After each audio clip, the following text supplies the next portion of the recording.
Hello everybody, welcome to version 1's Oracle Applications Day 2020. This session is entitled The Patching Rhythm, and it's about how to patch a system without constantly being in upgrade mode. So what's this about and who are we? This key message for this session is we need to find the right rhythm for your PeopleSoft patching. Doesn't matter what this is, but you do need to patch. My name's Simon Hurd. I work for version 1. I've been working in PeopleSoft since 1997, and I've been working with PA Consulting as the project manager on their implementation project since 2014. And I'm Richard Barnes. I'm the Oracle Application Support Manager at PA. I'm responsible for the BAU support of our Oracle systems. I've been at PA for a very long time, nearly 23 years now, and seen quite a lot of change in that time. So who are PA Consulting? So PA are an innovation and transformation consultancy with around 3,200 people working in many different sectors all around the world. As a quick example of what we do, recently we took the lead role in the UK government's Ventilator Challenge, working with and organising companies across the public and private sector to provide 30,000 ventilators in just 8 weeks, ensuring all those people who needed a ventilator in the UK got access to one. In terms of PeopleSoft, PA have been using HCM for many years, probably 15 plus, currently on version 9.1. And over the course of the last 8 years, we've implemented Financials 9.2 for both corporate finance and commercial operations in the firm. So why do we need to patch? Oracle advises it, but why should we? So the National Cybersecurity Centre in the UK identify the top 5 risks and the related questions to ask yourselves around these. The one we're focusing on here is how do we ensure that our software and devices are up to date? So unpatched systems are a pretty big risk.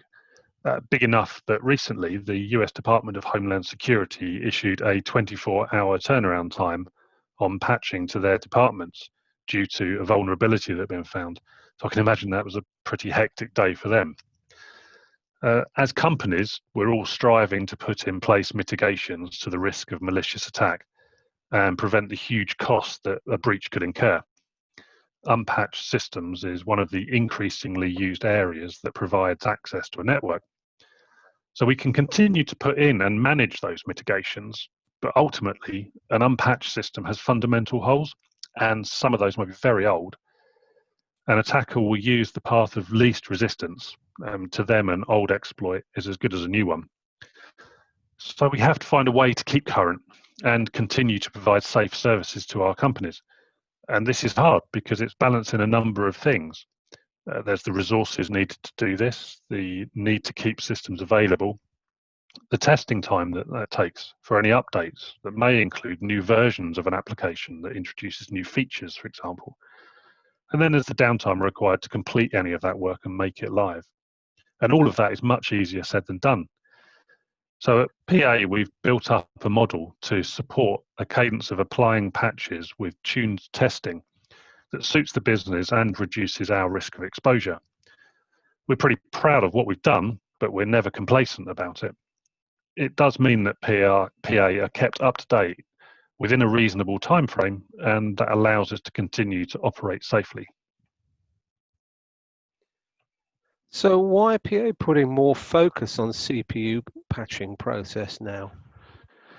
Well, we were always aware of the Oracle patches, and up until recently, we've been in the middle of an 8-year change program, and that program redesigned and replaced our core financial and commercial business systems.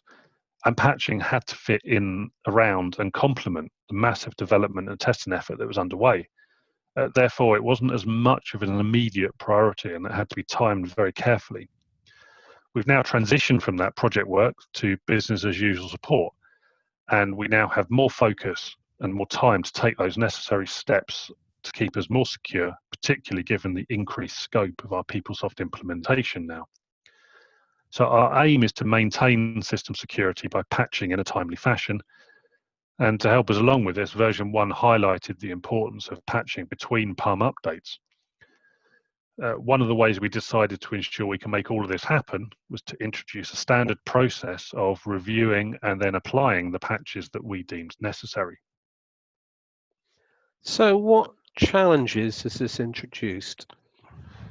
Well, I think there were probably 4 areas that we've needed to address, and they're listed on the slide. Plus, I think it's important to get the business buy-in on the need for regular patching. Luckily, we didn't have to sell the approach of creating a process for this internally. We already have maintenance weekends for systems and infrastructure activity.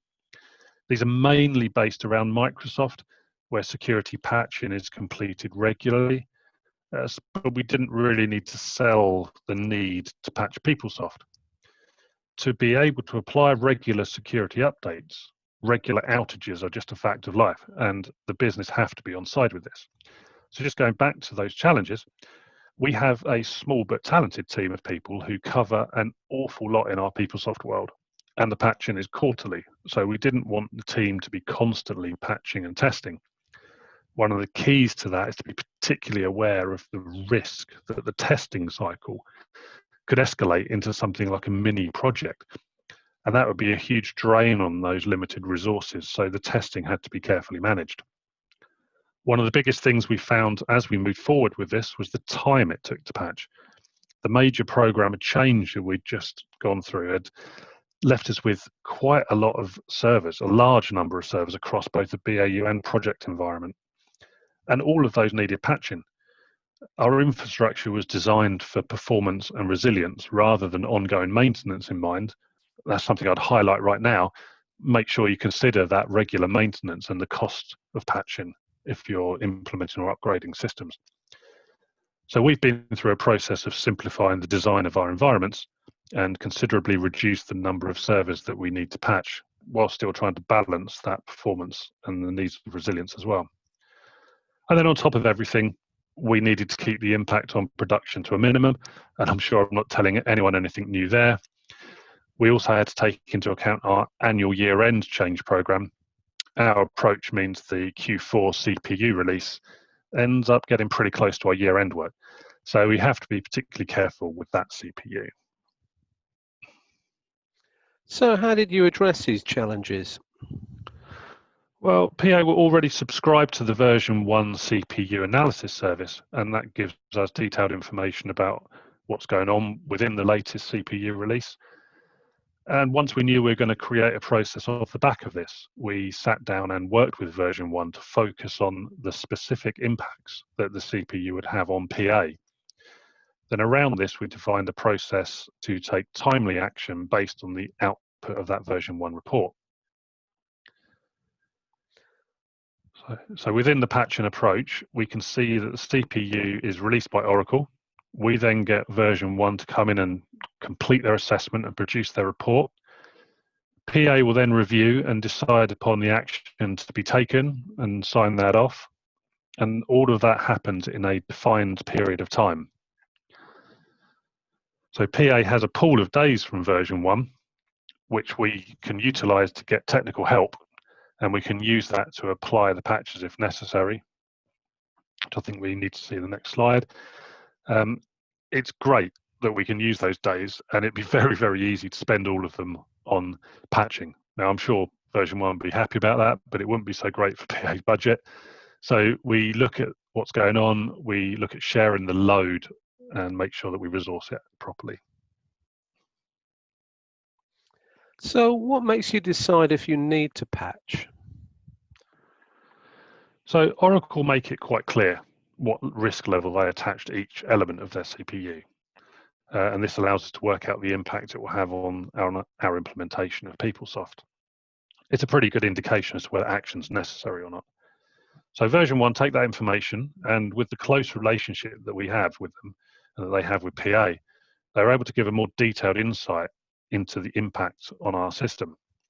The assessment from version 1 also provides an investigation into whether a breach has been exploited or not. And then those are basically the 3 things that make us decide if we want to patch. You've got the patch assessment. It gives us what area of the system is affected and what the severity level of that patch is. We've got the information on whether there are any breaches and whether they've been exploited or not.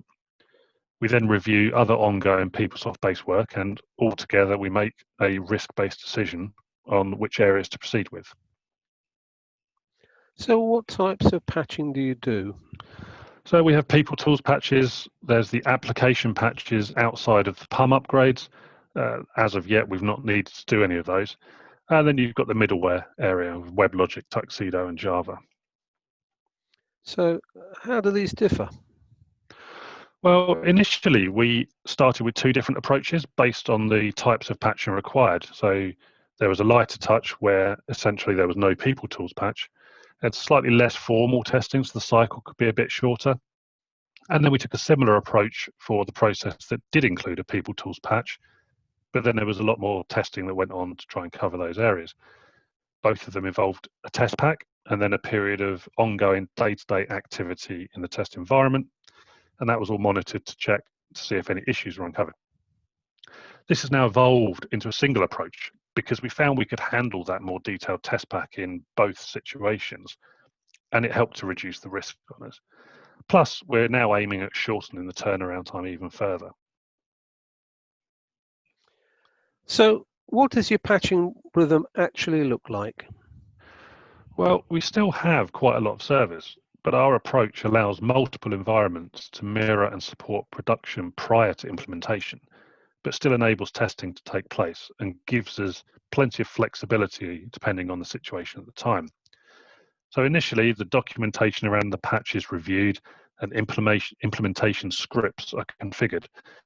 Now, the version 1 team scripted as much as possible of what was a manual process to apply the patches, and we're now taking that forwards. And the team also documented the patching process. As we've been through patching as part of the implementation program, it helped us get the process right moving forwards. So we start with our dev support environment. That's a relatively clean environment that allows patches to be applied and tested and PUMs to be downloaded. The patches and implementation scripts are applied and tested until we're happy. And then when we're ready, we'll apply that to the BAU test environment. Now that deployment to BAU test is timed to give an indication of the production timings, as that's the environment that's closestly matched. So once dev support is patched, we'll move into testing. PA is a pretty risk-averse organization, but with limited resources and time, a detailed and in-depth test process just wasn't going to work for us. So a more pragmatic approach was required. We have a test pack, and that looks at the key areas of the system, and it's executed as soon as the patch is put into test. And this includes the integration testing as well for things like banking interfaces, expenses, email, and other internal system integrations.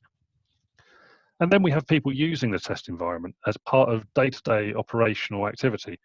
They'll raise any issues they find during that time, and that goes on roughly about a week and a half. And then just before we get to the go live weekend, we'll patch the normal development environment. That's so we're ready for any post-release issues. Once we've gone live, we follow up by patching all the other environments just to ensure we're aligned as soon as possible. So talk me through the calendar. So as per Oracle schedule, there are 4 CPU patch releases and therefore 4 assessments that we complete each year. We aim to undertake patching in the first 6 weeks of the cycle, leaving 6 weeks for normal operation before the next patch. Obviously, we take a lot more care over the Q4 patch to avoid potential conflicts with our year-end processing, and that really all depends on the risk and impact assessment. And all of this fits in around the established 12 Microsoft maintenance weekends that we have in the calendar already. So does this process work? Yes, it does, but it's always evolving. We're moving forwards and trying to improve it as we go. For example, we quickly realized that our initial idea of having 2 separate processes based on whether there was a PeopleTools patch or not, it just wasn't necessary, and there were no obvious reasons why we wouldn't complete that fuller test range every time. So that's what we're doing now, and we're continuing to refine and improve it. We're updating the technical scripts to make configuration easier and to reduce implementation time. And this also helps to reduce the end-to-end time from CPU release to production, which will also mean less impact on our limited resources. So how mature is the process? Well, we realised we needed to do this towards the second half of 2019. So we then put it together, adopted it at the end of 2019, and then we've patched in January, July, and we're currently undergoing one right now in October. This cycle we're currently taking on is the biggest evolution so far, looking at all the scripts that we're changing and improving. We're really happy with the way it's worked. I mean, it's really taken on the identity of this is just something we do now. So what are the main considerations you would advise anybody else? Well, I think the first thing is to get the business buy-in. That's so key. I mean, to get to that position of patching being an accepted cycle, the business need to be advocates of this process. And they also need to understand and accept the need for regular outages to keep up to date. The other thing, as I've already highlighted earlier, the more servers we have to patch, the longer the elapsed time of the patch cycle, the downtime at go live and the resources required for that, along with just the overall impact on resources it has. So is it clear in our case that the need to patch wasn't taken into account when the architecture was put together for our server states? And at one time we had over 50 servers covering both HR and financials. So consolidation was essential to make a regular patch cycle work, and we've now completed that. The other thing is understand key integrations. So be aware and work out how the systems and your systems interact, particularly in relation to patch levels. For us, HCM and financials are heavily joined, which locks us into a single production cutover, which inevitably requires more technical resource at that time. Also, just need to be aware it's not a case of just pushing the button. Make sure you've got enough time allocated to this work to get it right. We're looking to improve our approach all the time. We're looking to automate as much as possible to reduce the preparation and implementation time. And I think the key message that we want you to take away from today really is find that right rhythm and cadence for your patching, but do patch.